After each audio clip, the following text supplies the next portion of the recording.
Hey everyone, welcome back to episode 2 of Tiny Bubbles, our podcast about the mole over here on Silent Podcast, where we are anything but silent. I am joined by my co-host JD and our special guest for episode 2, Paul. Sorry JD, I'm skipping right over you, but Paul, how are you today?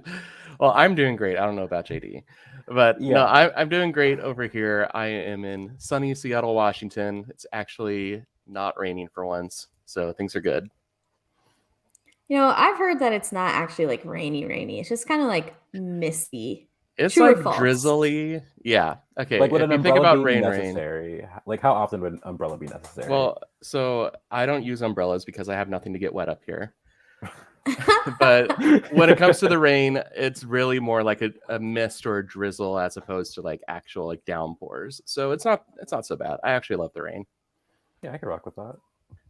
Yeah, I feel like it's a good defender of like keeping people away. Like, no, please don't come to Seattle this rain. Right. When really it's like it's not that bad.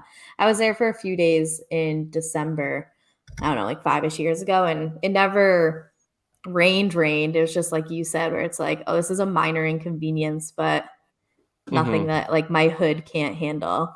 Right. So, Exactly. JD, I won't actually skip you. How are you today?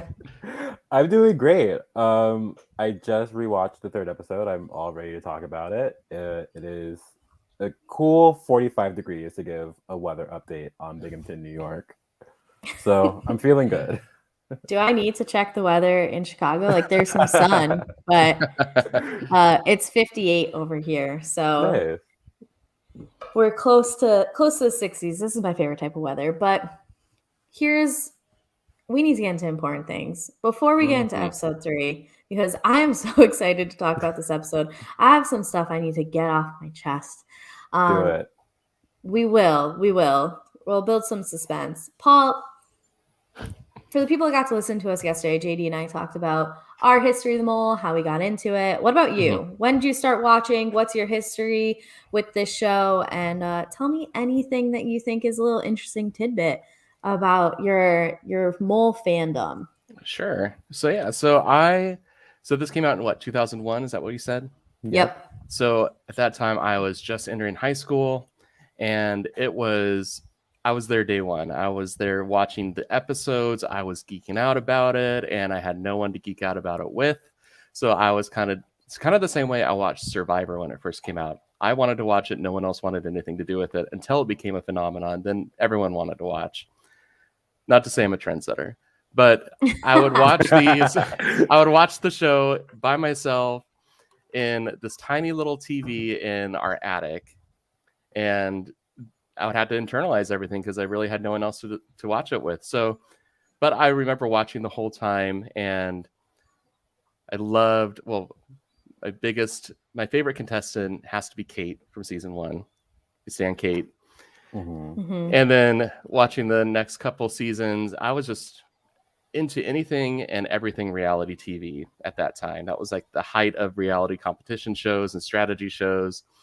But then more recently, when I entered kind of the mini and org community, like you, Kari, the very first org that I played was a mole type org. It was called the Saboteur. Shout out to Marsh, who was hosting that.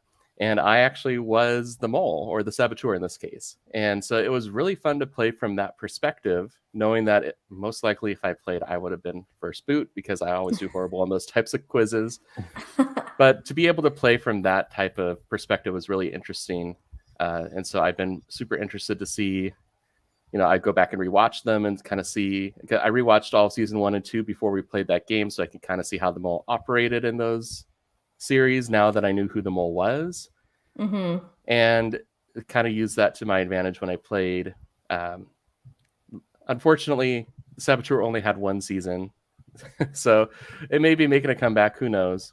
But yeah, just in general, big fan of strategy games and that type of social dynamic. Yeah, and I'm glad to hear that we have someone who has some mole experience to maybe provide some background. Like we've said, JD is just the agent of chaos.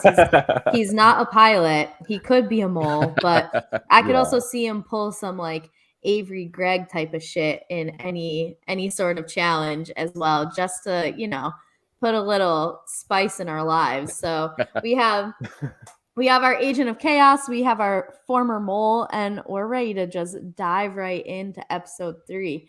Now, episode 2 left us on a cliffhanger, which is apparently this show's MO, to just end the episode where you feel obligated to go on to the next episode, even though some of us are trying to only watch the episode that we're going to podcast about. So Netflix, you are doing me no favors, but I am showing self-control.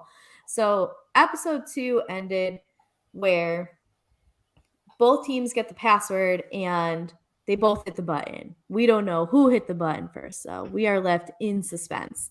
Yep. And we start episode 3 with both teams again putting the password in, hitting the button, and then the two teams coming out to just this like big open area with some folding chairs, which seemed kind of low budget, but I get it. You're flying all around Australia. The money is going into bigger and better things than the chairs. Again, that house from episode 1, I'm telling you. Yeah. That had to have sunk at least 25% of that budget. That Airbnb, the cleaning fee on that is not cheap. Yeah. Oh, jeez. we do not have the time to get into Airbnb fees this afternoon. I could go on for a while. What a scam. And then they're like, by the way, like, do the dishes, take out the trash, and feed our dogs that we accidentally left for you to watch. Like, what? Airbnb used to be... Okay, Kari, focus. So, they're standing out there, and Alex, who, by the way, just need to reiterate this, doing a great job hosting. Absolutely brilliant. I was concerned. No Anderson Cooper is a little scary. I mean, she's great. I absolutely love her. So, putting it out there. Good job, Alex. We appreciate you. Class for Alex. Yes. But she tells us that no money was won because both teams pushed the red button, but one of the teams pushed it first. At this point, did you have a guess for who had pushed the button first, Paul? Without remembering which sector was which. I don't remember sectors either. They were either like Will and Dom's team or Pranav's team to me, which is almost some internalized misogyny, but we don't need to get into that right now. So based on how the last episode ended and kind of the delay that Pranav's team had in getting back to put that password in, you know, since they were locked up for a minute, I think at the very end, I thought it was going to be Will and Dom's team, just based off of that. JD, where were you at with it?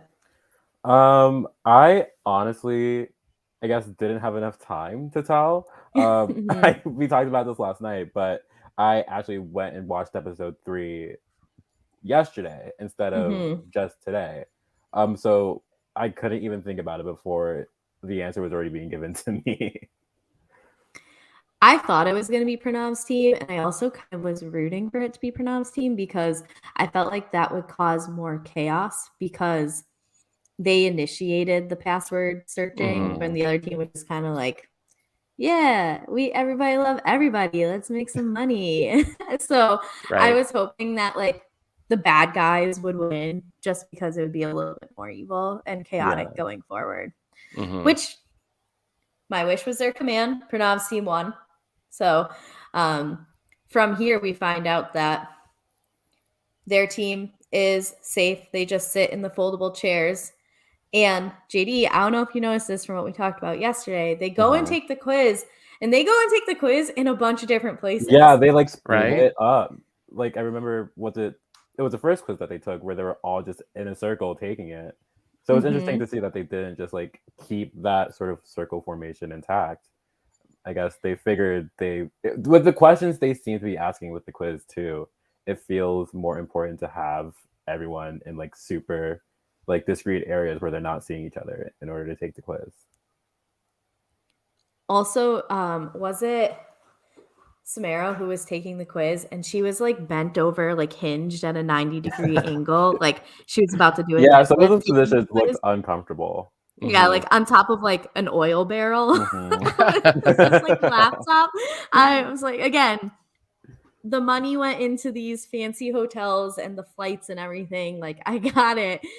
Will's like sitting on the stairs, but we had talked about it yesterday of like, are you allowed to turn and look at the color shoes the person next to you is wearing or whatever? Because one of the questions on the first quiz was, what color shoes did the person wear tonight? Were they like white, black, or something in between or whatever? And so like, could you look around? In this case, you absolutely couldn't. So interesting to see that, because in the original seasons, didn't they like go into a room one at a time and take the quiz? They were isolated, and they did it on that single laptop on that little TV tray. That was just sitting in the middle of the room, and just one by one. It's probably because at that time a laptop cost the same as that Airbnb to afford. So that's where the budget went into like the first MacBook Pro so that they could take their quizzes. We get some insight from some of the players. So we find out that Samara is putting questions on Pranav, Joy, and Greg. And Jacob is putting questions on Joy and Greg. So what do we think here? Actually, let's fast forward a little bit. So I think it'll be easier to talk about it with this next part. Yeah. We get to the elimination part, and Samara, I was saying her name all wrong yesterday, and I listened to today's episode. I'm like, oh, great. I can't pronounce like 1/6 of this cast's name. But Samara gets eliminated. So here we are, the second person in a row getting eliminated who says they're putting questions on Joy. Yep. Is Joy the mole? But there was a plane and Joy's a pilot, Kari. Okay, I have some things to say about this. I'm actually doubling down on my Joy as the mole. Like, I think she is concretely the mole at this point. We can get into it as we progress further into this episode. But do you think that they're like trying to throw decoys at us? That two people now in a row saying that Joy's the mole out. I think they definitely are controlling the narrative, because they only showed those two people's guesses, right? They didn't show everyone else's. So, and obviously they shouldn't, otherwise we can narrow it down pretty quickly. But I think by emphasizing those couple of names, it puts them in our mind as a viewer to say like, okay, I need to keep watching those couple going forward, or just be so mad that they're putting questions on them saying like, absolutely, Joy is not the mole. Why are you even trying? And then when they get eliminated, we say, see, she wasn't the mole. Right. Either JD, what do you think? Either could absolutely be true. I'm personally of the world where I feel like, all things considered, Joy being the mole is just too obvious, and not like too obvious where it circles back around to being like, oh, is Joy actually the mole? I think Joy is employing the strategy of making herself suspicious. Again, this is like full conspiracy or whatever you want to call it, because we haven't heard from Joy herself that that's her strategy. But yeah, everything about Joy just seems too obvious. And again, this is the second person in a row who said they put some of their questions on Joy and they're now out of the game. So like a couple of things there just doesn't fold over fully for me. When it was Joy's turn to click her phone and see if she did or didn't get eliminated, I got actually like frustrated because she was like, thank you, Jesus. I'm like, you're the mole. Like, you know, you're the mole. Cut it out. I've realized, because as soon as Samara got eliminated, I went on Instagram and followed her and sent her a DM to try again on this podcast. She still hasn't answered me. Neither is Osei. So like, if either of you guys are listening, just hit me up. It's KGD26. Like, I'm in your inbox. But she is also in model actress realm that is in her Instagram bio. So are these all just models and actors? Was everyone lying about their job? I'm not convinced that they weren't. Like, is Joy actually not a pilot? Well, if you think about the stretching that they can do for some of these jobs, what was it on The Circle? Who was the sex therapist aide who they basically made a sex therapist? That was Alyssa. Right. Like, she was an aide, which probably meant she was a front desk worker or some sort of admin. And yet all of a sudden now she's front and center as the sex therapist. So think about a pilot. Maybe Joy put on her application that she flew on a plane once, and they've called her a pilot. Yeah, I was just frustrated because it's like Samara said that she's a psychology student. So maybe she's in school for this part-time. Like, my boyfriend is a bartender, first and foremost. However, he is taking 2 classes a semester as a psychology student. However, I would not give him like the forefront psychology student as his thing. Like, we're slow and steady at this, you know, like he's a bartender first and foremost. Like, she's an actress, model. I forget. Let me look quick. But I remember, like, once I got to her thing, I was like, these motherfuckers keep lying to me. Like, why can't you just tell me who you really are? Is it that bad? Like, I don't understand. Fashion model. That's the No, not just a regular model. A fashion model. Yeah. Given, like, she has some great pictures on here. She Yeah, is she is a definitely a very stunning person. fashionista for sure. But I think they played up the psychology student a little bit. If another question I have for you is, we find out that Will is like, shit, my mole just left. Yeah. Mhm. So, he must be playing his other 2/3, I guess. Well, like, because he's made it through a couple of them. I'm wondering, because, okay, here, let me try to like put my thought into an actual sentence and not just like scattered words in my brain. So Samara said she had Joy and Greg. Jacob, Joy, and Greg. So Greg's a commonality in those. Jacob's obviously still here. And if he's splitting between 2, then like maybe he got more Greg questions right. Does that lean towards a man being the mole, with Will saying some, like, is there math here that I can figure out? This is what happens. Like, I have to pause the show so much to think about like the math things that are coming up. Like, are we just being misled? Clarify it for me. What is going on? What should are the editors playing me? Because I'm the easiest to be played by the editors. I am not good at like the edgic shit. That is not for me. JD, set me straight. I don't think the editors are intentionally trying to mislead anyone. I do think that by omitting certain things, they're able to like leave a lot of gray areas. Like, we don't know who the other 2/3 of questions Will put his answers on.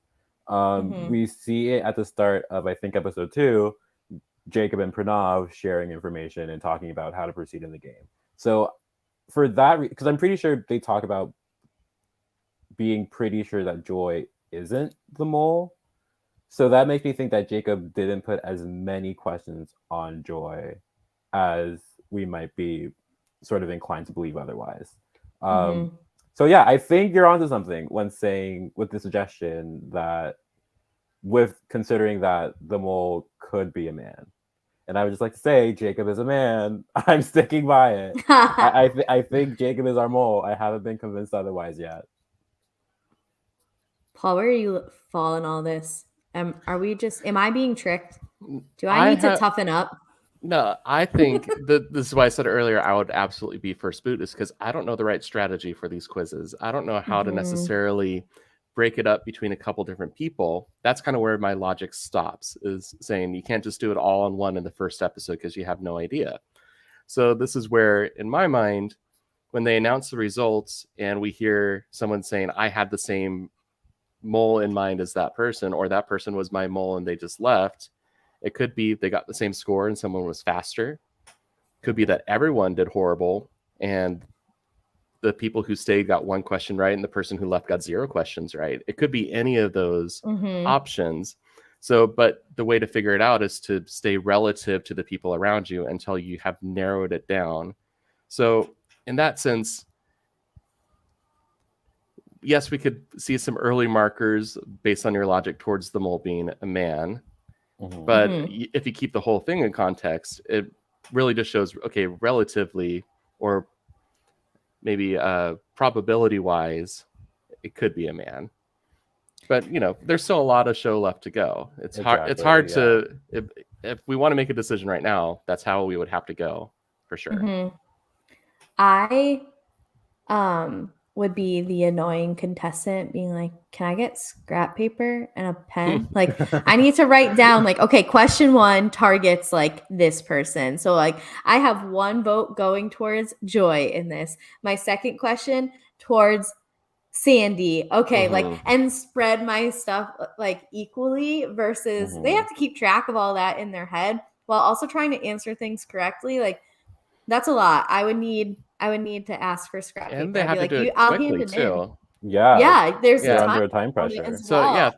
if I remember from the first couple of seasons, you know, they do the recap episode at the very end showing who did so well in each quiz, who would have gone home if they were a little bit slower, that sort of thing. From what I remember, and maybe this is just stuck in my mind, but most of those quizzes were about a minute or a minute and a half that people were filling them out in. So they're quick. So you have to know your answers going into 20 questions in a minute to a minute and a half. At least maybe towards the end of the season. Yeah. But yeah, it goes by fast. I also think like in season 1,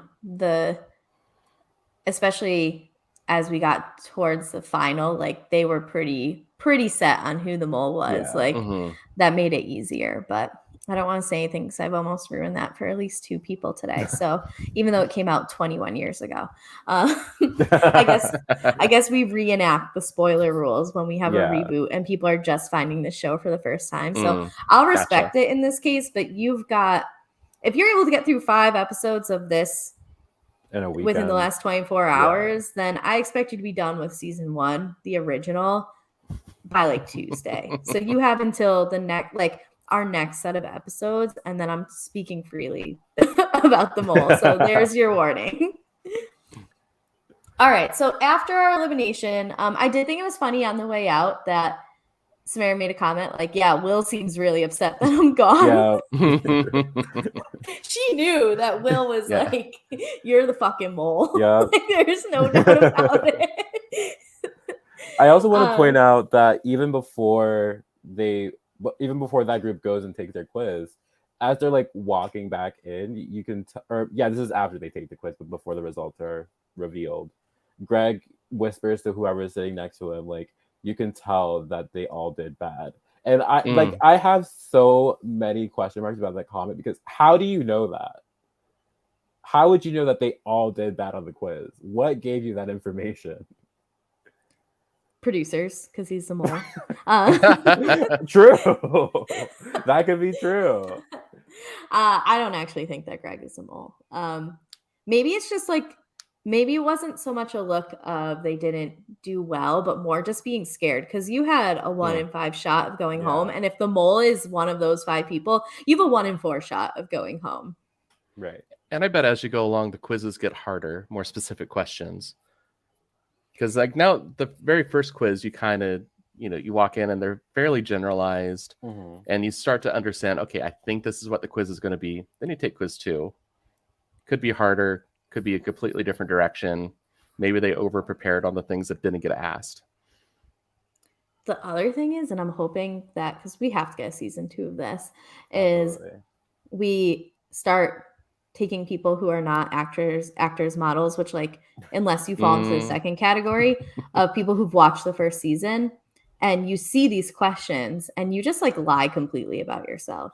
Like, are you married? Yeah, actually I have 3 husbands at home. Like, it's a weird dynamic. But like, do you have kids? Yep, 12. Like, no, I don't have a husband. I don't have kids. Like, my dog, never heard of him. Who's Nitro? Like, just lie about yourself entirely.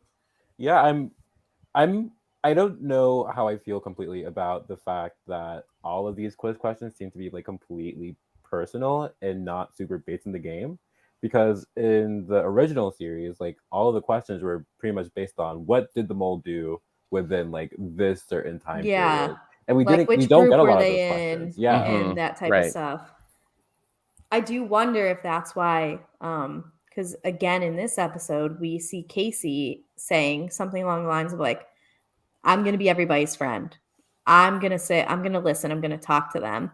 And I mean, to me, that actually seems like a great strategy if you're not the mole, based off the questions that you're seeing on this quiz. Because if you are asking me if I'm the middle child, like, that's not something that comes up while you're trying to escape a jail cell. Like, it just isn't.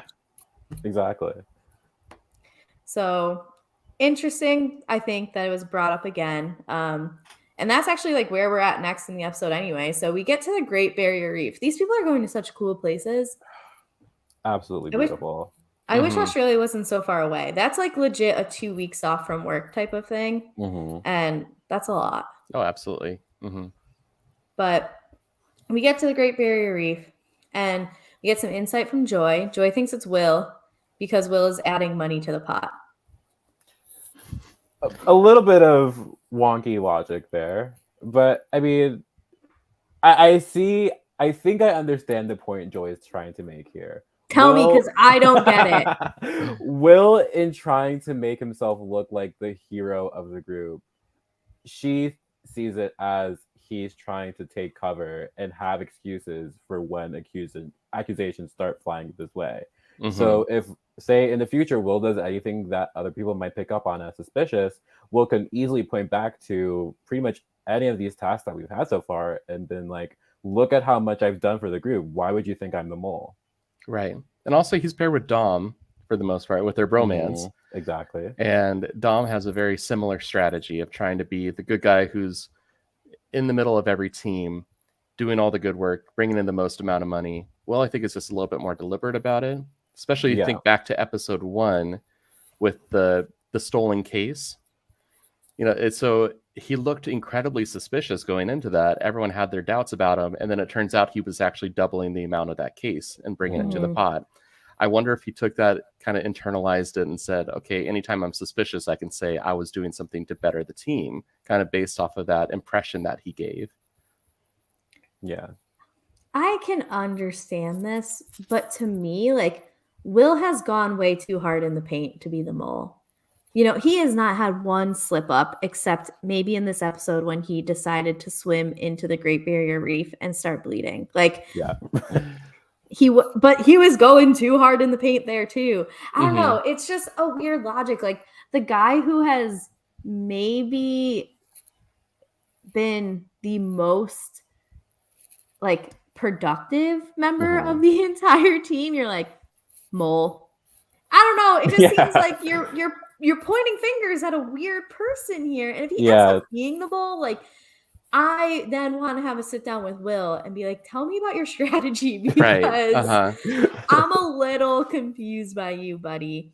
I don't know. It just was like a weird person to point the finger at, when I feel like someone like you've said, JD, Jacob might be, he still has a little bit of like a hero thing to him with being the firefighter and like has been on teams that won money, but like his team didn't win $5,000 in the first one. They only won $2,500. He advocated for losing half of their money to use a hint for something that didn't even end up being a hint for what they needed in the time of using it. Like, to me, that seems more mole-ish than Thor over here, just like being very gung-ho about winning everything. I don't know. I have a lot of questions about Joy's logic on these things. Yeah. That I'm just very confused. Me and Joy are not on the same page, but we'll come back to this because I got another Joy issue coming up real soon. So we check back in with our probably our second alliance of the game, because our first one I think was Will and Dom, which is Pranav and Avery, sitting by the pool, chatting, working together. Have your opinions changed since the first 2 episodes of where Pranav and Avery stand, at least in this moment at this time? So I know we get a little bit more development later on in the episode. Paul, how do you feel about this duo? Now, this is an interesting duo because with the Will-Dom dynamic, it's very much like they naturally came together. And they were the 2 big brawny guys in the group, and they both have a similar mindset of trying to work as a team. I see Pranav and Avery as 2 people who identified each other as strategic people and intentionally decided to come together. I don't know how natural it may have been, because it seemed like, at least from what I remember, when they kind of decided to align, it was when they were the only 2 people in a car. It's basically like you get in a breakout room with 3 people and you say, hey, here's our final 3, right? Yeah. So Every that's breakout room you go into. It's your exactly. fight. Yeah. But yeah, with them, I see them as thinking a little bit more about like, I want to align with this person and Mhm. making it a very intentional alliance. JD, I know you were a fan of this duo. Mhm. Any updates on your feelings?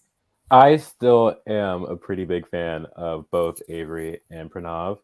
I mean, I like this is the point of the episode where I title my notes for the episode, aka Avery starts her plan to sabotage herself, because that pretty much seems to be what this entire episode is about. Like I feel, and we'll talk about it later on, obviously, but this episode really much feels like this is Avery trying to do something strategically.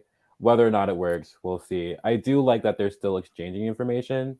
I like Mhm. that Pranav makes a point that they're not letting one influence the other, and they're just like this is a purely transactional relationship. And I feel like that's something that could stand to benefit both of them if neither of them are the mole. Yeah, and you bring up the next part of this, which is Avery saying, you know what, I think I've messed up by not putting suspicion on myself. And we even hear from other players later on, like, I never had a second guess about Avery until Mm-hmm. right now. And so I am excited to talk about that because I have some questions, but we'll get into it. So we get to beautiful establishment number 3 that these people are staying in. Again, cast me for the mole for the vacation alone. Like, honestly, sincerely, yeah. the places that they're staying, the things that they are doing, like, this is literally my dream. Mole, come, like, hi, I'm here. I will. It's the official application video right now. This is Yeah, your audition I'm tape. not an actor or model, but I podcast. Like, it's I mean, fine. I feel like that's like the same sphere of influencer. Yeah, I could put Give me a model or actor that doesn't have a podcast. I could put content creator on my Instagram and see what happens. So we're at the mole house. This is what I call all of the houses that they have that they're staying in. It's a mole house. And Jacob walks up the stairs to this room and he sits down at a desk. And in front of him is a pile of dossiers. And there is a note that is in the typewriter, which I guess it's cool that you guys are bringing out the typewriter for this. I do question the technology that we're using, but go off, whatever. Set decoration budget. Yeah. I feel like a typewriter now, it's almost like expensive because it's like, you know, we're at antique status with a typewriter. I feel like they have the same novelty as like a record player. Absolutely. That's what came to mind too for me. Yeah. So we have a note that basically says, hey, look, these things have information in them about the other players. If you choose to look at these dossiers, then 10K not going in the pot. If everybody chooses to not look at them, 10K will go in the pot. And there's a sentence that says, like, your integrity will be rewarded, which doesn't say anything else about that. So we get a few people cycling through this room, sitting there, pondering over, should I not? And we get some insight on some of the players, some insight, or on others we don't see at all. So we saw Jacob, we saw Casey, we saw Will and Dom, we saw Avery and Greg. To me, it appeared like Jacob, Casey, Will, and Dom said absolutely not. I'm not going to look at these. And to me, it seemed like Avery and Greg are in a little bit of turmoil about this, and we don't really get too much from anybody else. So my first question that's exactly right. is, if you are a non-mole player in this instance, JD, are you looking at those? I'm absolutely looking at them. Of course you are. I don't even know why I had to ask you. That was like, a dumb waste of my time. Okay, think about it. No, I'm just kidding. Go ahead, JD. Okay, like just thinking about it, it's you versus 9 other people. Do you, in your moment, seriously think, knowing that you're not the mole, that all other 9 people will also not look at the dossiers? Like, out of 9 people, at least one of them has to look. And if the penalty is we lose the 10K, if only one person looks, then why not just play the odds and look yourself? Yeah, I agree with that. Yeah. I think it's very easy to think I'm not the only person who's going to be making this decision and just go with it. Especially if you're not that suspicious to begin with as the mole. It's very easy to slide in there thinking someone who is very suspicious about the mole or who might be trying to put a target on them will absolutely open this. So I can get away with it too. Yeah, I would definitely look because, like, not that $10,000 is chump change by any means, but if this information is going to undisputedly further me in this game, if I win and I leave there with $100,000 versus $90,000, like, I don't care. That's still $90,000. Like, and the reason I got it was because I did this. Like, be mad at me all you want. And also, in a way, I think that if you choose to look at those, you are signaling that you're not the mole because the mole doesn't need that information. Right.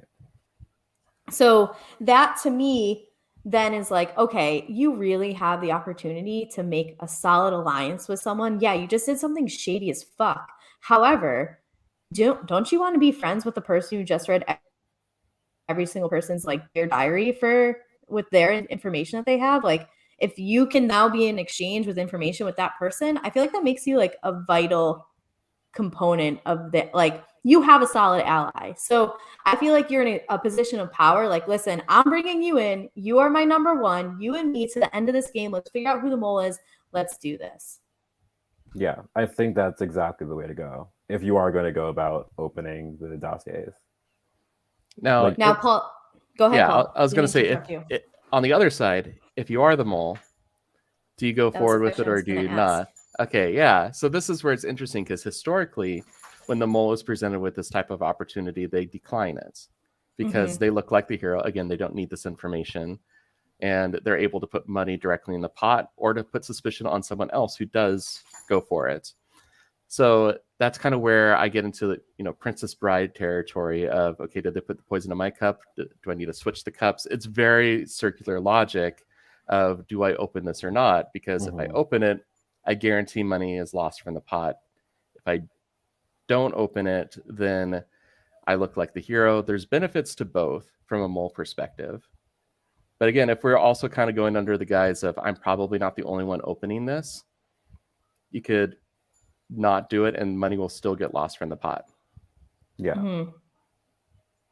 So here's my other thing with why if I'm the mole, I'm likely not opening this, is because I am left to assume, based off of watching previous seasons, that the mole is basically like a junior producer, right? Like, they are in on all those things. Like, they've got the insight. Sure. So we're kind of banking that someone who is not the mole is going to look at these, like, pretty likely going to happen. Knowing if the mole would probably also know, oh, well, then there's this whole like second part of the integrity, which we can talk about, but more money and like losing money comes into play in that with like the bidding and everything. That is a place where they can also do damage and they can kind of like middle of the road it, which would still be a decent amount of money when there's only $26,000 in the pot versus, and like maybe hope that someone bids more, but even still, if you like middle of the road, that's like not the worst mole-ish move either. So like having that insight of knowing there's a part 2 to this where money can be lost, that I don't think the mole has to make a play for the dossiers. Yeah. Yeah, I think, again, both parts are going to be guaranteed. Someone's going to look at the dossier and someone's going to bet some money to see if they can get an exemption at the end of this. So the mole can kind of like lay low and let other people sabotage and not have to worry about putting that ownership on themselves. Well, we don't get to find out until right before the elimination who looked at the dossiers. So that is something we're going to come back to. And we get to go into our next mission the next morning. We find out that they have to divide themselves into 2 teams. First and foremost, I love that we are dividing ourselves into teams. I know I said it yesterday, but I'm going to say it again. I like when we can like at least pretend to believe that there's minimal production intervention. Yeah. Like allow all the players to have as much agency as possible. I will always be an advocate for that. Mm-hmm. So there is a boat team and there's a plane team. The boat team has to find these chests that have been purposefully sunk at the bottom of the water, and they'll be given like minimal scuba equipment to do so, basically like some goggles. And the plane team is going to get them, or has to go and find the equipment that's going to help them bring these chests up to the surface. Each chest is brought up to the boat is worth $2,000. There are 5 chests, so that is a total of $10,000 that the team can make today. The plane team, though, has to be in a plane, looking out the window, trying to find a dinghy, and there's like 100 miles of coastline to search. So the plane is just basically like doing loops until they find it. Once they find it, they have to walk all this equipment over to the boat so that they're able to use it. Here's our teams. Our boat team is Will, Casey, Jacob, Greg, and Joy. Our plane team is Pranav, Avery, Dom, Sandy, and then here's the first time I have to do it. I've been practicing. Not Casey. Kasi. There you go. You got I was it. vacuuming and mopping today, and I'm not even joking. I was just walking around saying Kasi a bunch of times. My friend who was listening, she's like, I can't believe you still can't say this girl's name. Like, my brain just freezes. I don't know why. I legitimately have been practicing all morning. So, Kasi, if you listen to this, it is not me being disrespectful. I'm just a fucking moron. That's it. Like, there's nothing else to it. All right. So here is my next big Joy issue. Why isn't she on the fucking plane? Because she wants to keep an eye on Will. I think this is brilliant because I do too. She goes against what people want her to do, which is to be on the plane. And she already drew so much suspicion on her being a pilot who couldn't read a map. So why should she go on a plane and try to be a pilot again when she's proven to everyone that that's probably not the best choice? Well, first in of this all, case, she gets to go to her mall. She's a model. Okay, here's my issue though. She says, no, I'm a strong swimmer. Then why wasn't she on the underwater team in the first mission? Mole. That's a good point. That's a good question. But also, I think the underwater team, they didn't really have to do swimming. I mean, I guess they couldn't know that unless you're the mole. But they're also going out there in their jeans and t-shirts. I mean, it wasn't the most glamorous job. I don't think anyone wanted to be on the underwater team. Right. All I'm saying is this is sketchy to me. You guys brought up good points I didn't think of because I was just so caught up in the fact that this pilot, I'm not even really like mad about the map thing. I think that like I am not convinced that pilots use maps that often. I don't know. Probably not. I mean, I have no idea how. Not actual maps, but definitely they have a better sense of direction, we'll say. It's in the sky. They should. Like, yeah, like it's all clouds. Hook a Yui at that shit. What are the different types of clouds? Like cumulonimbus.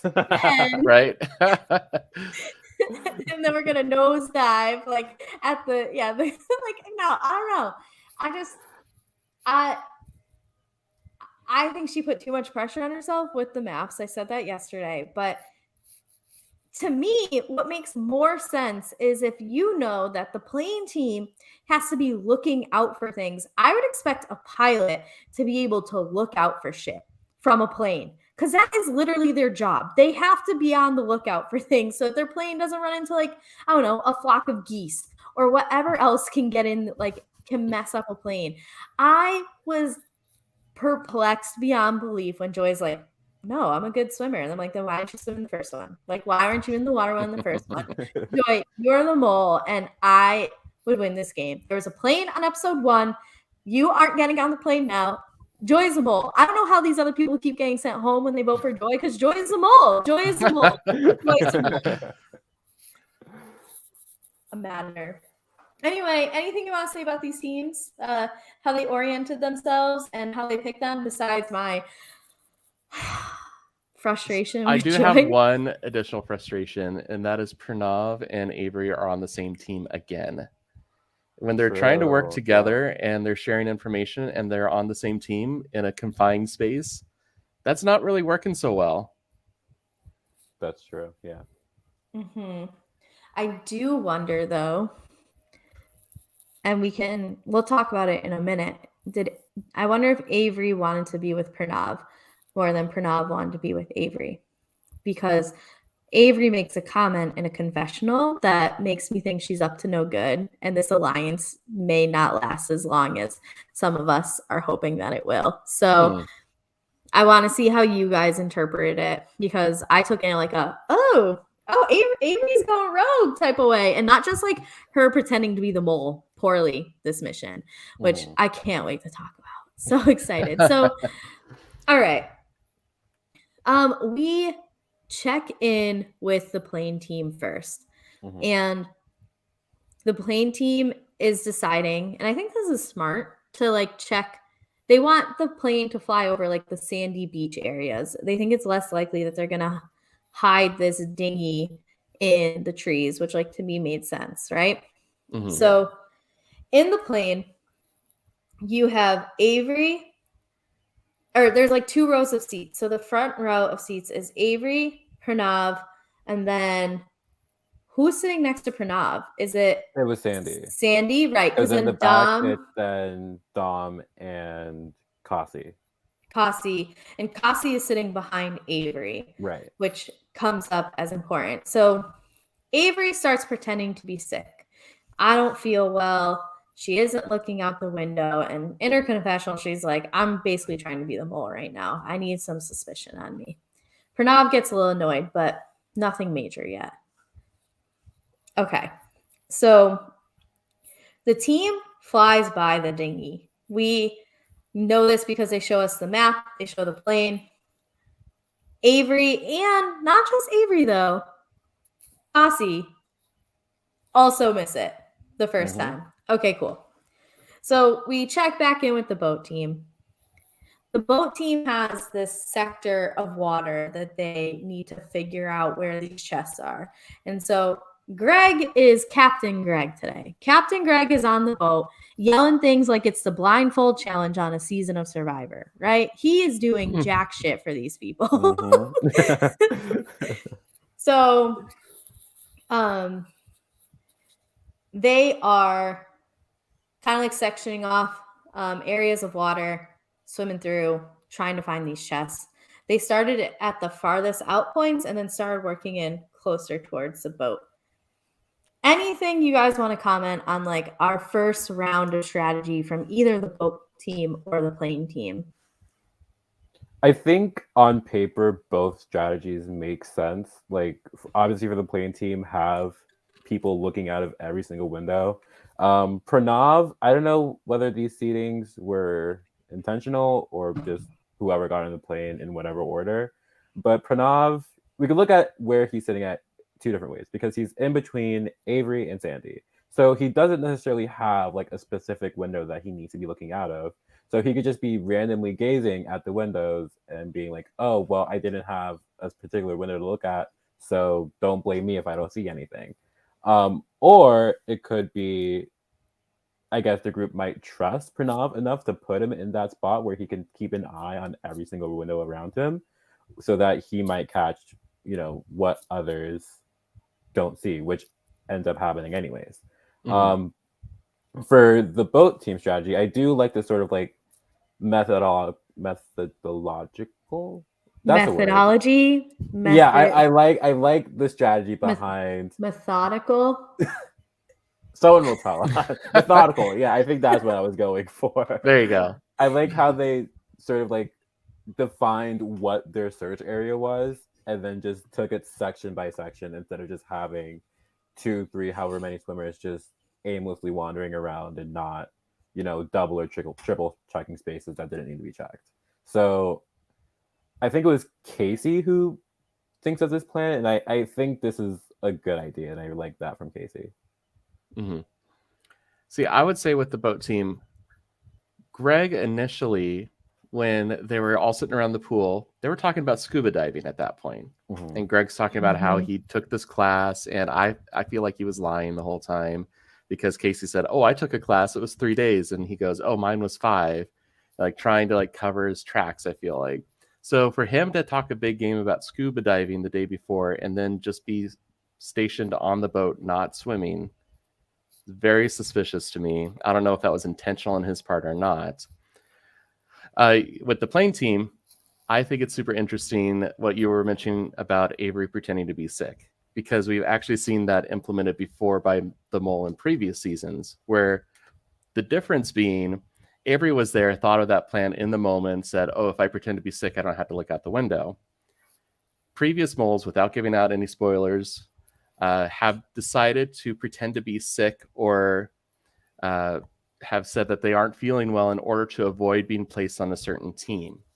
So if she had done this before this task had even started, I would be much more likely to believe she might be the mole, because then she might be put on the boat team or something. Mhm. But Mhm. She might have Yeah. just been in the Greg spot where she just stays there the entire task. Yeah. exactly. Yeah. So they didn't really cater to it. So I think this is very easy to see through. I just think it's kind of rude that you're saying that Craig's vertigo was fake. So, sorry, that's a listen. For those of you who are going to do the rewatch, you'll get there. So, It's been 21 years. I do think everything you guys said is definitely interesting, especially the Greg part with like the scuba diving, and then it's if you're gonna walk the walk, you better talk the talk, and Greg's not doing that. Greg's doing a lot of talking. He is not doing a lot of walking. A lot of walking. So, I mean, granted, they're on a boat, so there isn't a yeah, lot of walking I mean, to do. listen, the insult I'm going to use, I'm going to save for when we talk about the specific instance of what Greg did. It'll be coming up shortly. So let's go back to the plane team. And they're flying around, and Avery's like, "We've already looked over here." And Kasi agrees with her. And then Pranav looks over and was like, "Oh, yeah, then what the fuck is that?" Yeah. Like, that's a boat. Right. So he realizes that like it's a little suspicious that both Avery and Kasi like didn't see it the first time or the second time. This is when we get Avery's confessional of like, "I'm trying to be sketchy and I think it's working for the person I want to work for." And to me, I took that as she wants Pranav to like take in what she's doing and start questioning her. Did either of you take that way?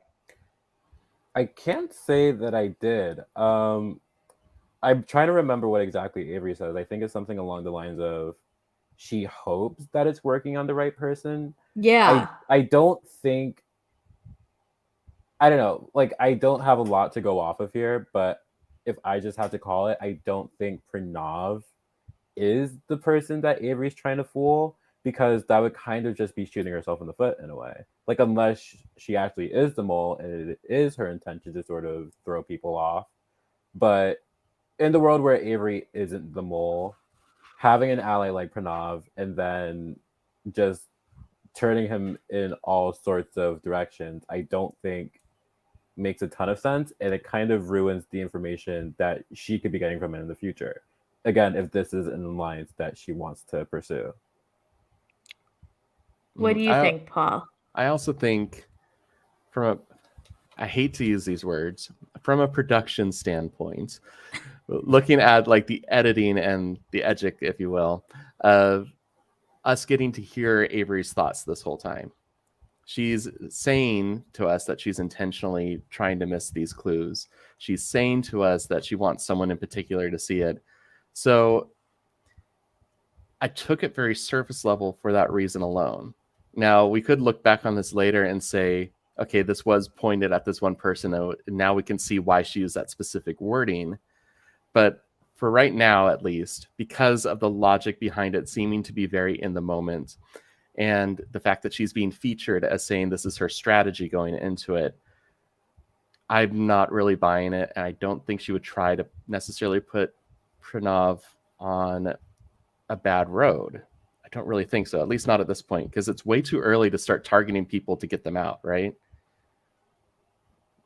I don't think it's ever too. If you're the mole, I don't think Yeah. it's ever too early to start targeting. If you're not the people. mole, that's what I'm thinking. Yeah. If you're not the mole, you want to keep people around to share information with, and he's very willing to share information with her. Mhm. So it doesn't make sense for me necessarily to think that she's trying to string him along, think that she's the mole to try to get him out. Maybe what you're saying, Kari, is more like it's planting the seeds of maybe down the line when it comes time to, even the final quiz, and there's some suspicion on her. Could help. Who knows? Could be the long game. Maybe she's a genius. Well, so here's kind of where I'm leaning with it. And you mentioning genius, I think she recognizes that Pranav is very intelligent.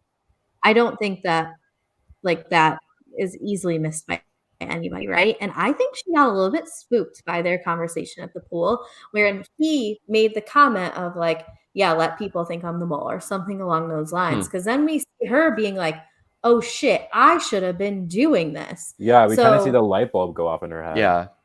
So, I mean, if you think of it, there's only 3 other people in that helicopter that she can be actively trying to act like the mole for. Mhm. Do we think it's Cassie? Do we think it's Dom? Or do we think it's Sandy? Right? That's the other person? Sandy, Sandy. Like, I don't know. I really don't think so. So to me, in that helicopter, who are you performing for besides Pranav? I could see that. Yeah, for that's sure. true. So that's kind of that's how I took it. Where Avery does something and it's Dom who comments on it. So it could be that Dom's the person Avery was targeting, or it could have just been like a spur of the moment thing where Avery's like, okay, I'm going to do something suspicious here, and whoever sees it, without really putting much consideration into who that person is.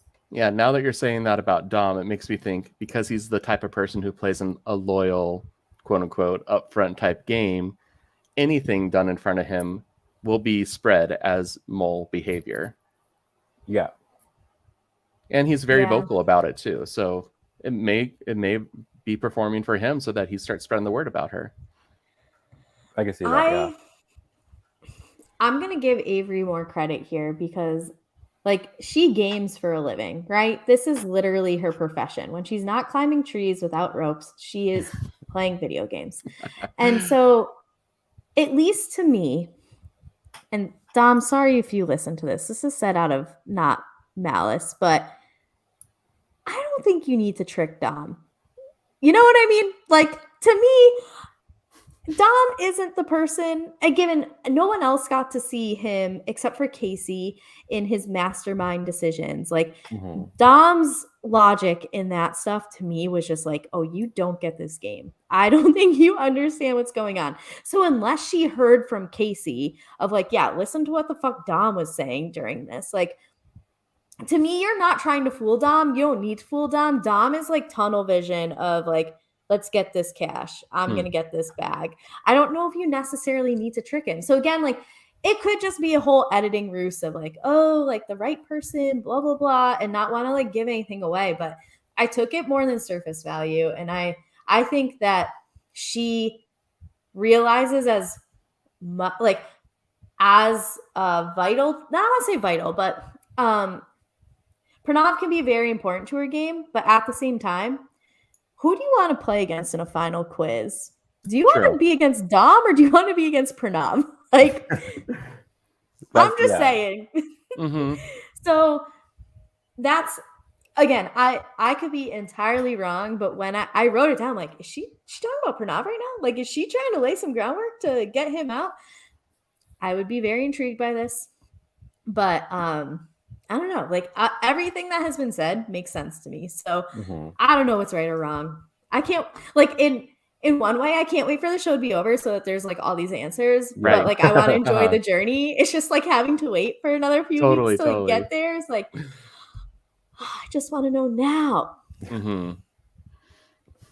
All right. So they find the dinghy, they land the plane. But what we like don't know is that they have like quite the hike. Like the plane is not chartering them back to the boat. They've got to get this stuff, bring it back. And in that, Avery does some more like shady shit, which to me, this was dumb. Like this was just straight up dumb. I don't know what you guys think, but just like dropping the oxygen tank and being like, oh yeah, I dropped it. Like, what the fuck? Right. Yeah, I mean, it definitely. I feel like she could have played that better. I think the ultimate goal, and she says it herself. The ultimate goal throughout this entire task for her is just slowing the team down. Like she doesn't want to like throw the team off course entirely. She doesn't want to like screw things up for everyone. She just wants to slow things down. So like it doesn't hurt for her to like intentionally slow the team down, let people know that she's slowing the team down, and have suspicion get placed on her that way. Where I take issue with this is the fact that she is just so obvious about it.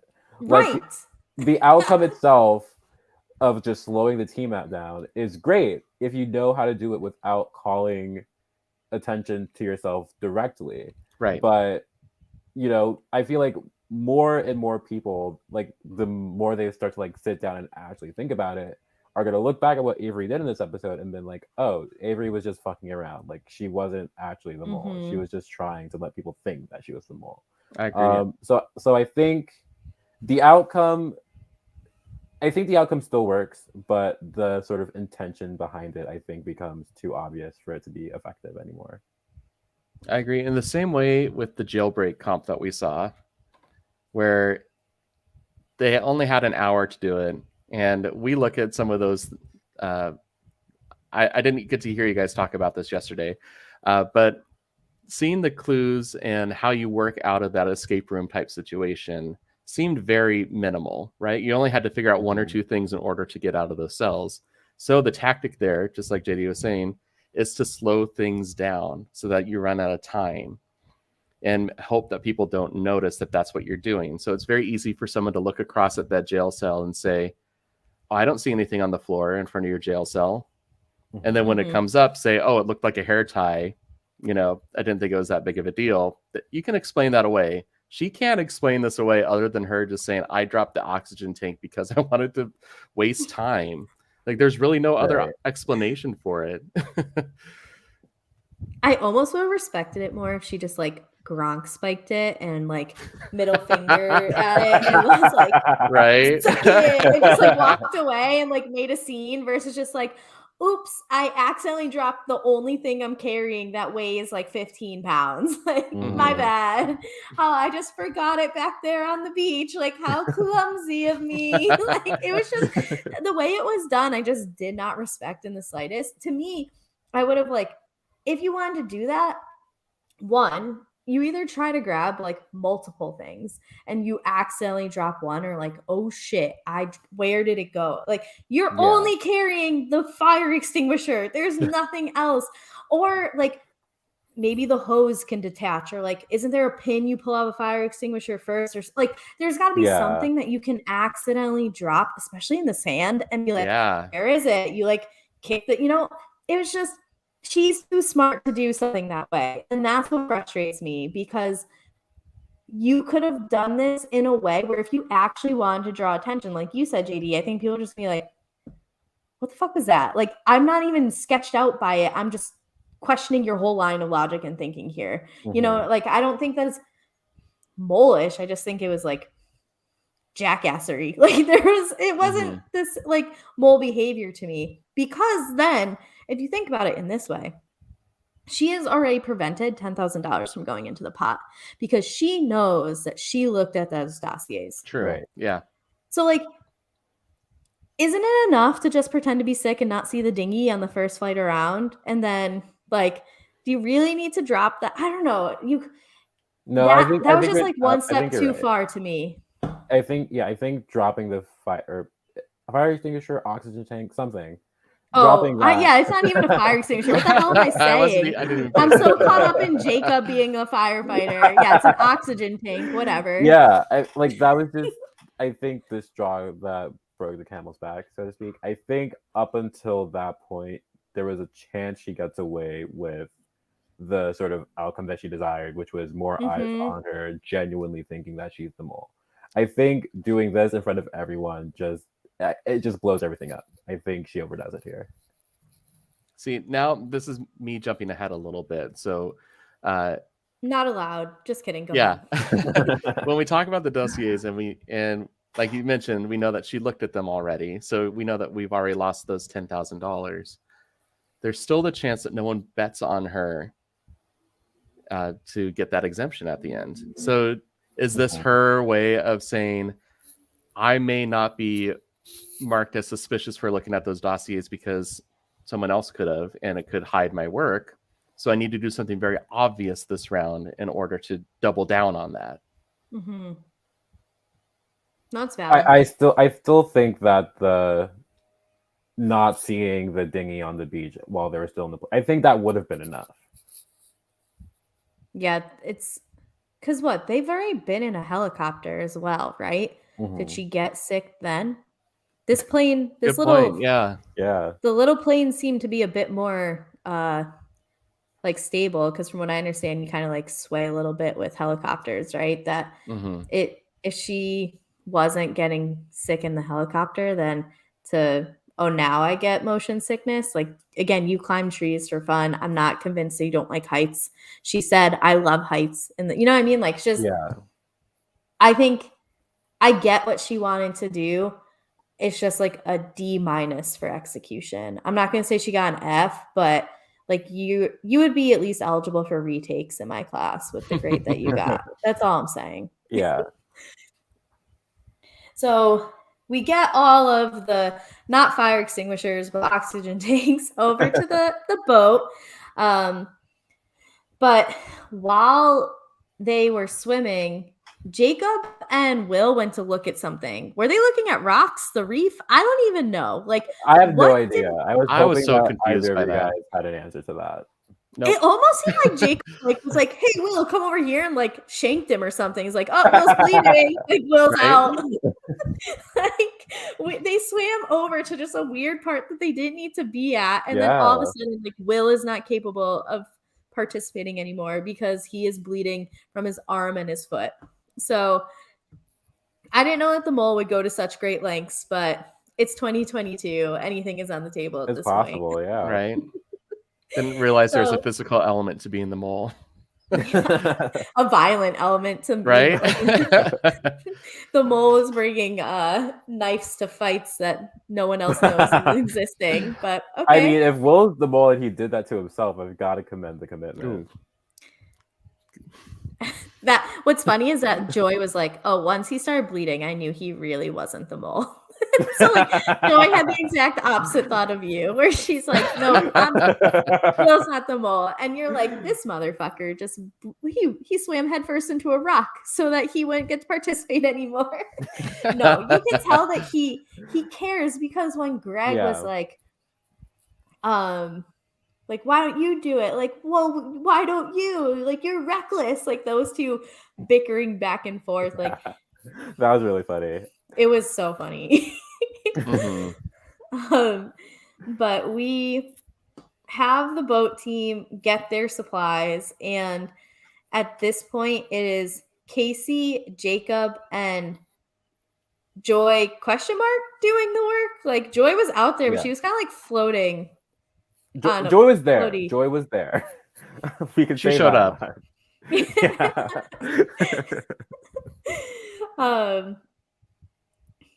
And so they figured out, but by the time that they like get going with it, they really only have like 10-15 minutes left. So they're able to unlock one chest, get it up, and then at this point, after the first one, Greg is like, "My team is tired, I'm going in." And this is where I know that I questioned a lot of Joy and Avery's decisions, but this is the one I need to question the most. Yeah, do it. Did he put a life jacket on, like in the shape of a diaper? Like a diaper. It looked like he was wearing an inflatable diaper. Yes. It's very clearly shaped like a vest. It's supposed to be worn like a vest. Why would you wear it like a diaper, Greg?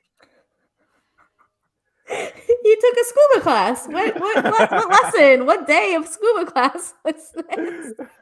He showed up 5 minutes late and didn't learn how to put on a life jacket.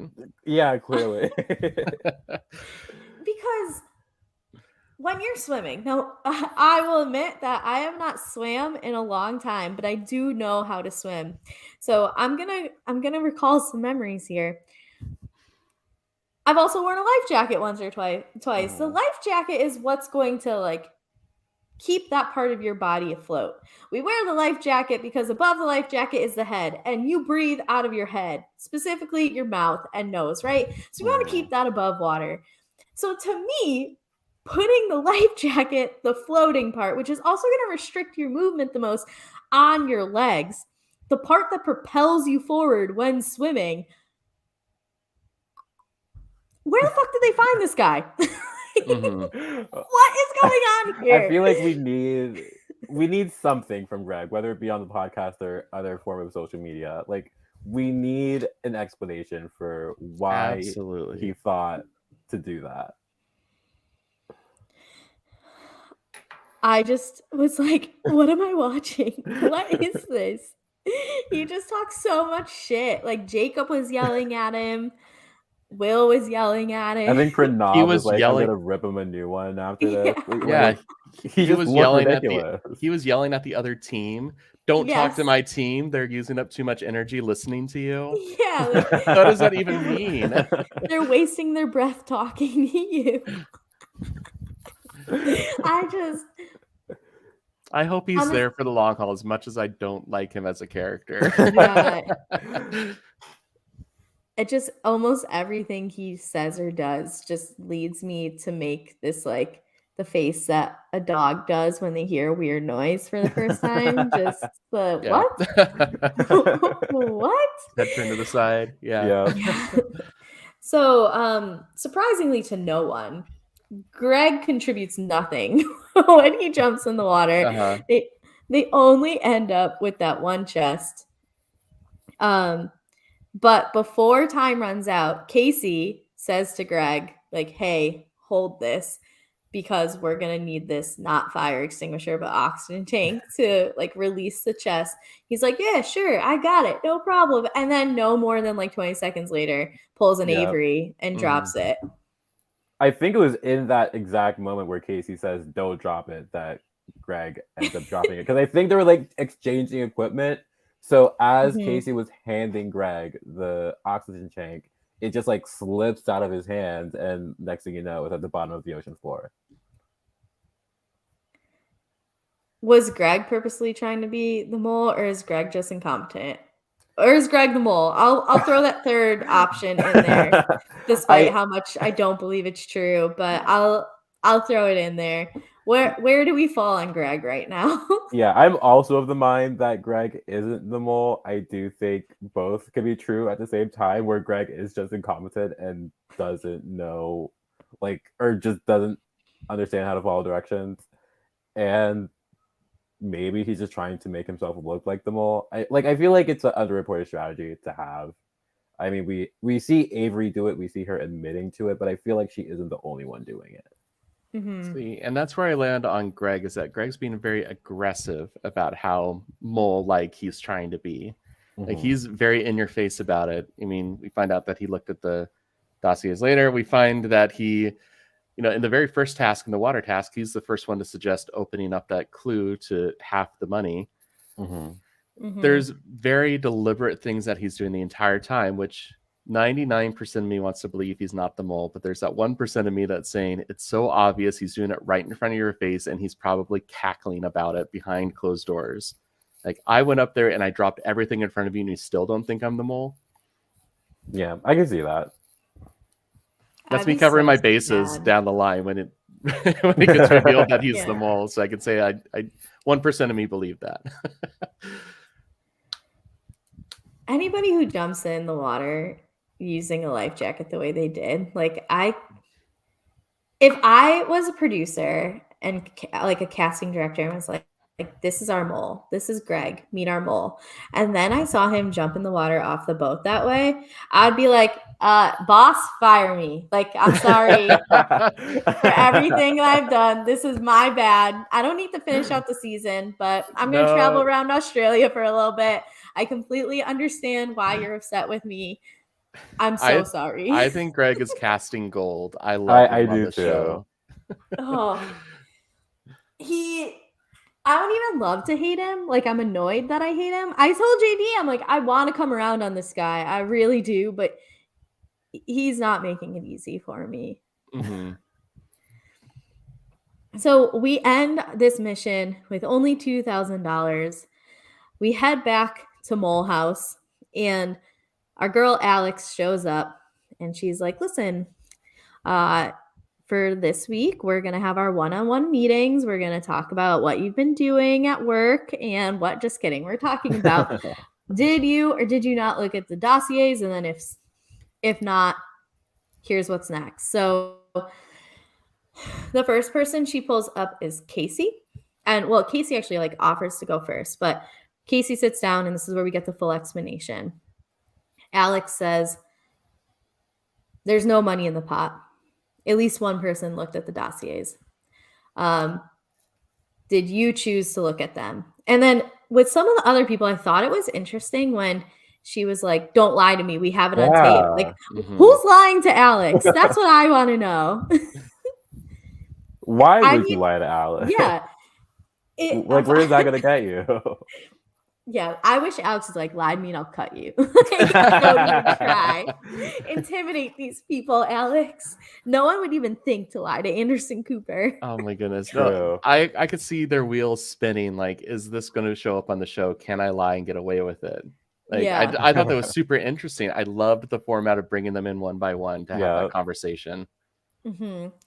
And it was before Greg admits to it, he's like, is anybody going to find out about this? Right. And which we didn't get an answer from her. She didn't say yes or no, but we do find out, like we've mentioned already in the podcast, that Avery and Greg both decided to look at the dossiers. No one else did. Mm-hmm. So Alex tells the people who didn't look, like, your integrity will be rewarded. And here's what's going to happen. You are able to place a bid. And correct me if I'm wrong on this, because I was like 90% sure I understood the instructions, but I guess directions, whatever the right word is.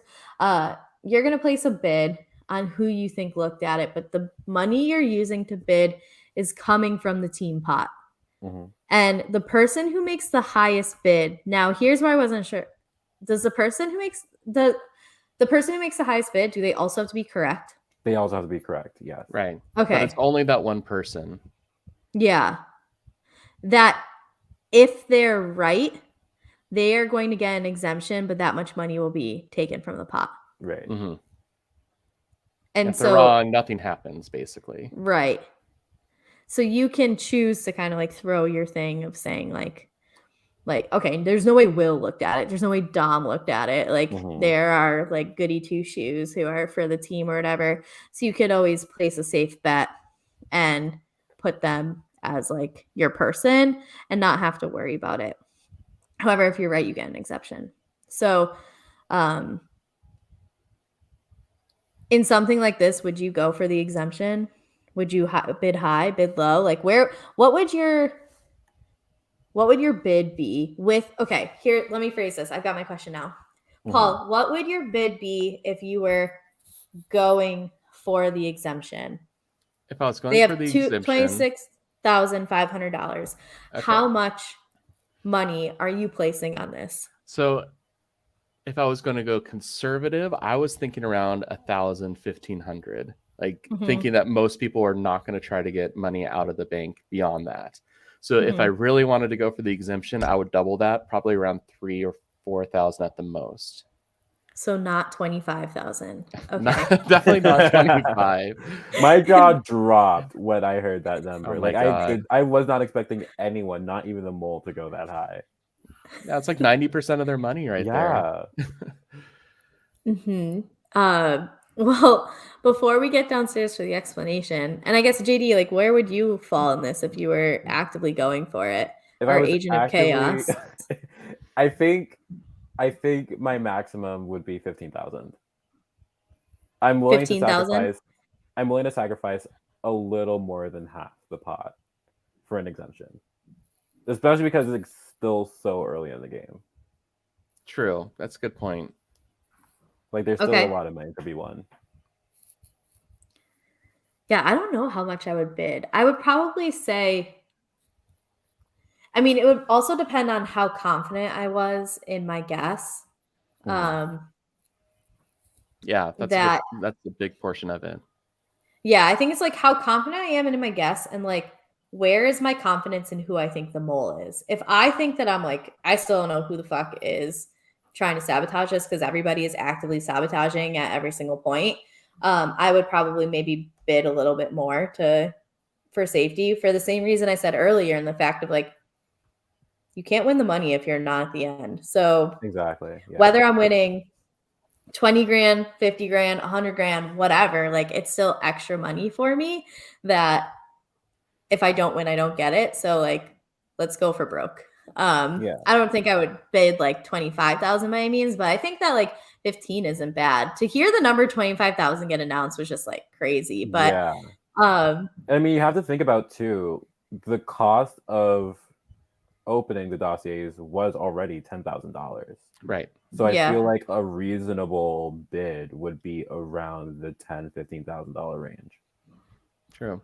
Now, I'm Yeah. not sure if you have this written down, but she revealed the lowest bid, the average bid, and then the highest bid. Yeah, I think Yeah. the lowest bid was 1,000? 1,600. 1,600, yeah. 1,600. The average was Average not was- much more than that. No, I think the average It was was 7,000. 7,000. Yeah. Yeah. So we're still not in double digit territory, right? 7,000 to go from Mhm. that as the average all the way up to 25,000 makes me think the people who did bid were under 10,000. They were Yeah. all very conservative, and I think we had one outlier. I think We I think it saw was someone Will. write 15,000 because I think we saw Will write 3,500. yeah, we right? saw we didn't see who wrote 15,000, but we saw someone write down 15,000 Yeah. on the paper because I actually wrote down Alex's face, LOL. She like turned to the camera and like broke the fourth wall and gave the like Yeah. people look like that's a Like, big ass damn. number. Do you mean all those zeros? Like, did you mean to put a Right. decimal place in So there actually, somewhere, that's my guy? in that sense, if we're still talking about the averages, if we have a 15,000 and 25,000, everyone's going to be lower. They probably all bid around what I said, probably 5,000 Yeah. or less. Mhm. Yeah. So do we think though, and like I don't JD, did you watch the beginning of the next episode? I did not. I haven't watched. episode Okay, 4 so I know that Paul did. So I did. Paul, I you had don't get to. You don't get I to didn't watch contribute beyond to that. this Yeah. conversation then. Do you think that the person who went big also took like a legit attempt at guessing who it was? I think you're gonna. Oh wait. You know what I mean? See, Because like if you're Dom and I'm like, I know my boy will never go for like never do that. So like Yeah, let just me burn the exemption. Yeah. like, yeah, let me write 25,000. Ha ha ha. Tom or Dom Cruise, which my God, I hope he stops saying that soon. I love the Dom Cruise. I love Dom Cruise. I don't I'm mind into him as a it. personality. I just the constant reminder of like, oh, I'm Dom Cruise. Like, okay, it was funny the first time and maybe the second time, but like 4 or 5. Like, you don't need to brand yourself. You're good. Yeah, like please, sir, we get it. So I could maybe see something like that for the dramatic effect of like, oh, I bid 25,000, but I bid Will, and like Will would never do it. Yeah. This is like a burn vote type of thing. Yeah, I think like I literally had not thought about using a high bid to burn the exemption until this moment, and I think that would be valid if that was the intention behind that bid. Like it's a good play. I mean, it would definitely at least like bring some shock value to it. Yeah. I don't know. I mean, Paul knows, but don't tell us. Yeah. Give us 24 more hours. Yeah. Right. I have to podcast after this about Housewives, and then I'm going to watch episode 4. So I need a couple hours, and then I'll DM you, Paul. Perfect. But we leave the episode at the bid of 25,000, which by the way, when I wrote my notes, I wrote someone bid 25K and then in all capital letters, ha ha ha ha ha ha ha. 'Cause I just was like, is this fucking for real?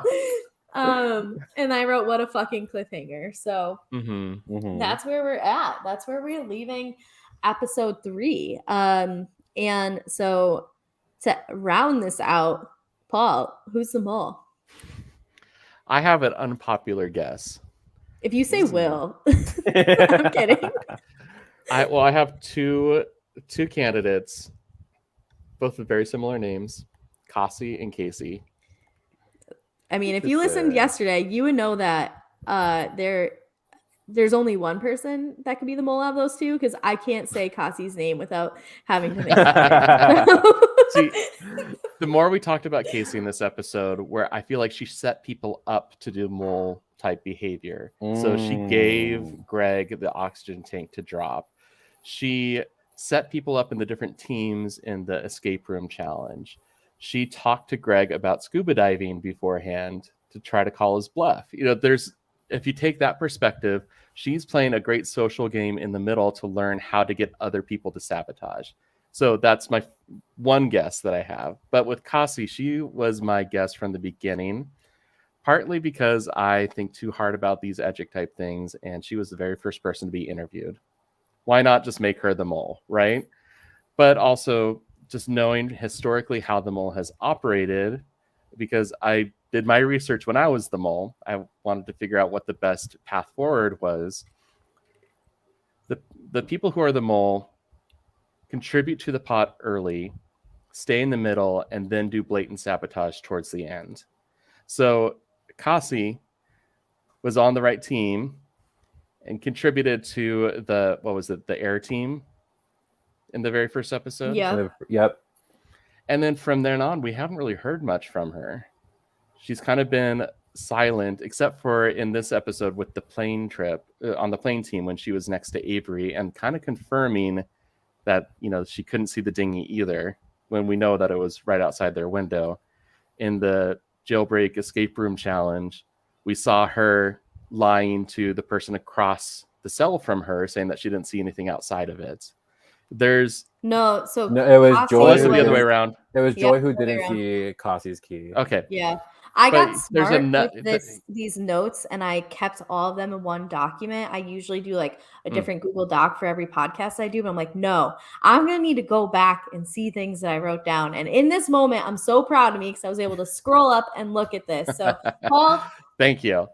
Thanks for keeping me on track. I got a big brain up here sometimes. I can't pronounce names, but but still, she's still in my mind just because she's playing a very middle of the road, and she's not necessarily directly sabotaging things, but she is confirming or supporting people who are sabotaging things. So those are my two guesses.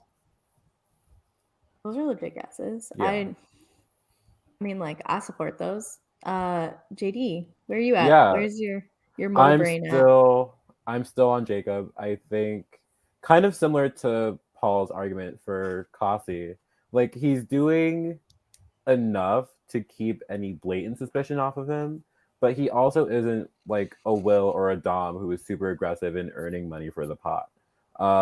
There are certain things that Jacob does or doesn't do, and I think we talked a little bit about this when we were talking about the first two episodes, where it's like Jacob is not preventing sabotage from happening, but he also isn't the one doing the sabotaging, which to me is one of the best ways to blend in if you are actually the mole. Like, if someone else could be very clearly blamed for something going wrong, then everyone's going to point their fingers at them and not at you.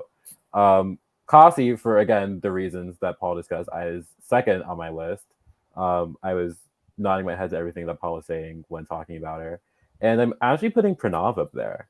I think Pranav could be the mole. I think that in making himself look trustworthy to one person and just sort of latching onto that, kind of through osmosis, if Avery is like, okay, I think Pranav is trustworthy, everyone else will slowly start thinking, okay, Pranav is trustworthy, and that way he can fly under the radar. Pranav is another one of those people who is sort of like not super high variance in earning or losing money for the group, but he isn't like a Will or a Dom or even like a Casey who is like super active in their attempts to try to get the group to like a very successful place. Now, it's interesting because as we started this podcast, I had a little panic attack because I couldn't remember who Jacob was. I had to really think. As soon as you said firefighter, I'm like, okay, I know that guy. But that goes into your point. He's kind of flown under the radar. Very first episode, as soon as Greg says, hey, let's open this clue, he says, yep, let's do it. Yeah. He's right there. So, I see that. So I have to keep my number one as Joy out of being stubborn and difficult because there was the plane in episode 1. 2, I mean, listen, I don't think that my other reasons are as absurd as that one, which I don't even think that's that absurd, quite frankly. We've got Joy, who just has very weird logic to me. Like, I just am confused by how she's approaching the game, just like in general. So I can't shake that. My number 2, which I also still had from episodes 1 and 2, and I'm going to keep there, is Sandy. Sandy is very under the radar. Sandy's not doing anything where you're like, oh, hell yeah, Sandy. But you're also not like, God damn it, Sandy, why did you purposefully drop this oxygen tank? You know, like Sandy's not doing too much damage, but she was on the losing team with the first mission.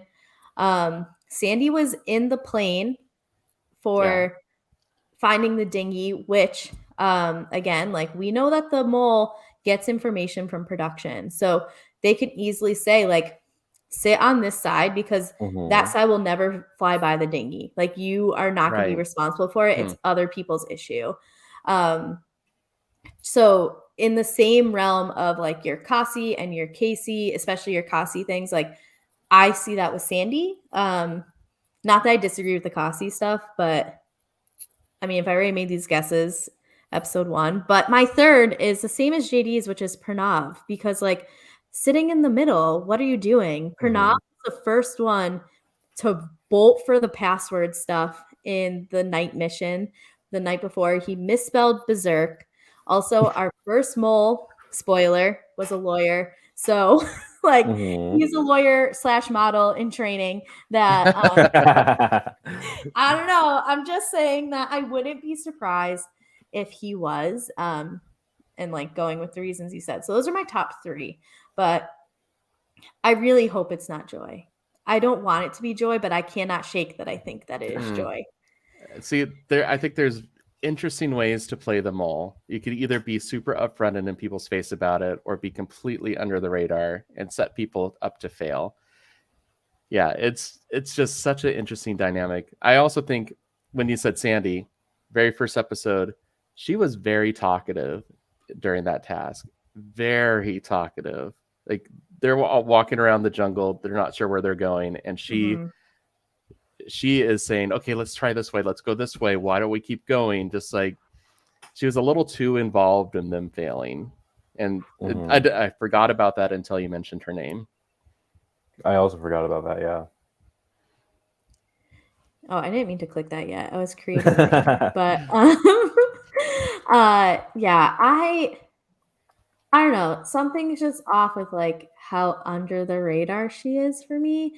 And I don't know, like, it just wouldn't surprise me if, like you guys said, especially Paul, how it's all right, like, let me help at the beginning and then kind of like decrease my value and just be like bluntly the mole.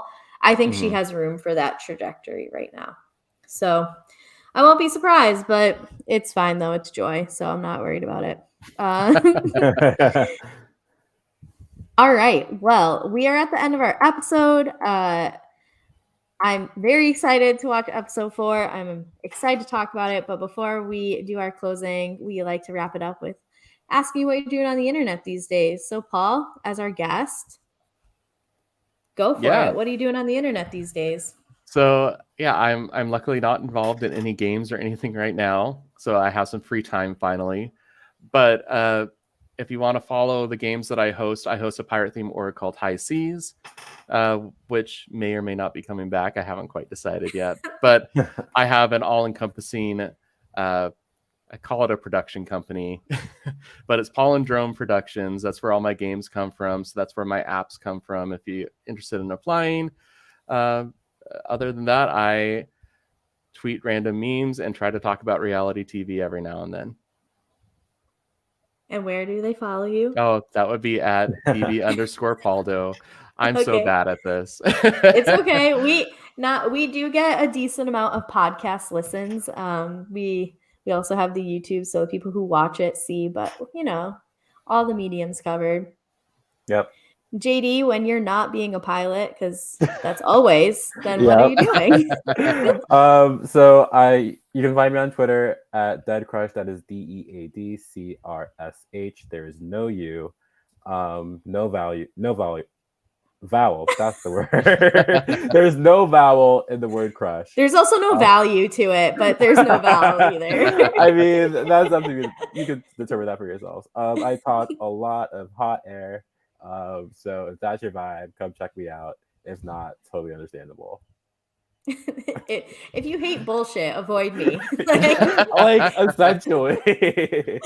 I get it entirely. So I'm KGD26 on all the platforms. You can follow me for, I don't know, I'm on a big dog kick right now because my dog's just been cute lately. So if you didn't see the picture of Nitro going back to school on my Twitter, I suggest you go look at that because it is just adorable, absolutely adorable. He's wearing a tie. Right, yeah, please do. It'll make you happy. Like there hasn't been a single person who has looked at it and been like, oh wow, your dog sucks. But so it's 100% approval rating.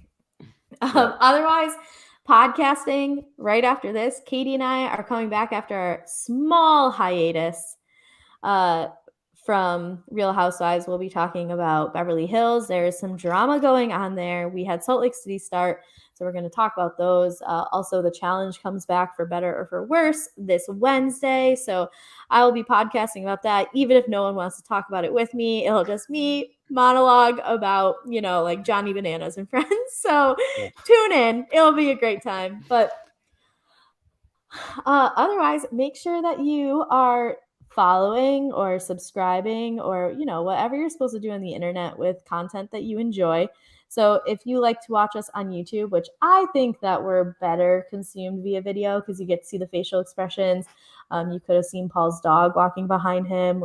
There's great benefits to watching the video.